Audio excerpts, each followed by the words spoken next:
इस वक्त हम बिलासपुर के रपटा पुल के पास है, जहाँ देख सकते हैं कि आप लगातार पानी गिरने से भारी बारिश होने के चलते यहाँ पे अरपा नदी अपने उफान में है। और यहाँ पे लोगों का सवाल है, लोगों का ये मानना है कि जब यहाँ बरसात आती है तो यहाँ एक्सीडेंट होता है, तो यहाँ अगर रेलिंग नहीं लगी है जिससे लोगों को बड़ी दिक्कतों का सामना करना पड़ता है। अगर मान लो यहाँ पे कोई सड़क हादसा होता है या कोई गाड़ी एक दूसरे से टकरा के यहाँ से गिर जाता है या कोई व्यक्ति गिर जाता है तो उसकी मौत होता है। आप देख सकते हैं भारी बारिश के चलते यहाँ पे अरपा नदी में पानी भर गया है और यहाँ पे बड़ी संख्या में, सैकड़ों की संख्या में लोग यहाँ पे आना जाना करते हैं। जैसे ही अरपा नदी में पानी भरा वैसे ही लोग यहाँ पे खड़े होकर अरपा नदी का वीडियो और फोटो खींचते हैं। देखिए आप किस तरीके से इस अरपा पुल में पूरा पानी भरा है, अरपा पूरी लबालब बह रही है। अगर इस दौरान कोई बड़ा हादसा यहाँ पे होता है तो इसका जिम्मेदार कौन होगा? आप देख सकते हैं कि अरपा के दोनों पुल के इधर उधर दोनों तरफ रेलिंग नहीं लगी है, जिससे एक बड़ी दुर्घटना हो सकती है। अगर यहाँ पर रेलिंग लग जाती तो एक बड़ा हादसा रोका जा सकता है। पर यहाँ पे लगातार हो रही बारिश से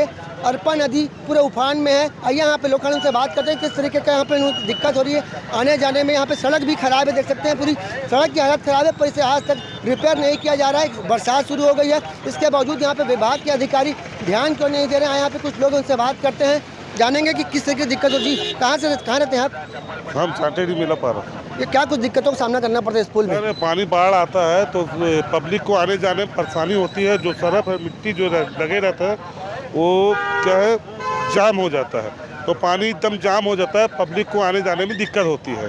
मैं सुना में ये भी आया कि अरपा जब पूरा ये भर जाता है, पुल भी पूरा लबालब भर जाता है, इससे आने जाने में दिक्कतों का सामना करना पड़ता है आप लोगों को? हाँ, बहुत दिक्कतों का सामना करना पड़ता है सर। जैसे पुल भर जाती है तो जान जोखिम में जा सकती है। ये जो पुल भर जाता है, मलबा जमा हुआ है, पूरा मलबा जमा हुआ है सर। ये क्या मलबा हट जाएगा ना तो पानी आसानी से निकल जाएगा इसमें। ये जो यहाँ पे जो पुल बना है यहाँ पे रेलिंग भी नहीं है, इससे क्या बड़ी दुर्घटना हो सकती है? क्या यहाँ पे सड़क हादसा हुआ है? दुर्घटना हो सकती है सर, लेकिन प्रशासन ध्यान नहीं दे रही है। इस चीज़ के लिए बहुत सी दुर्घटना घट सकती है। तो इसकी शिकायत कहीं की है क्या? शिकायत नहीं करें सर, लेकिन शिकायत करने वाले हैं। तो इनका कहना है कि हम शिकायत नहीं किए पर करेंगे। आपको बता दें कि पुल में रेलिंग नहीं होने के कारण यहाँ एक बड़ा हादसा से इनकार नहीं किया जा सकता।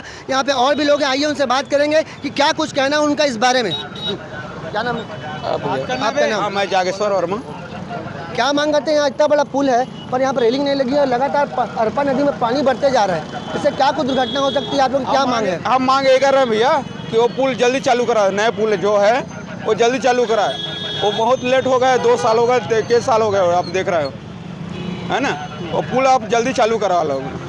इनका कहना है कि ये पुल बरसात में आने के बाद भर जाता है, इसके लिए वो पुल दूसरा जो नया पुल है उसको जल्दी तैयार किया जाए, जिससे यहाँ पे लोगों को आने जाने में लोगों को दिक्कतों का सामना ना करना पड़े। पर अब आपको बताना चाहेंगे कि ये जो पुल है यहाँ से सैकड़ों लोग गुजरते हैं, पर यहाँ की हालत थोड़ी ख़राब है, अवस्था का आलम है। ना यहाँ पे रेलिंग लगी है, अगर मान लो कोई इस पुल से टकरा कर अरपा नदी में गिर जाता है तो उसे बचाने वाला, उसकी मौत का जिम्मेदार कौन होगा? ये एक बड़ा सवाल है। कैमरामैन मनोज सिंह के साथ जिया खान, CG भास्कर।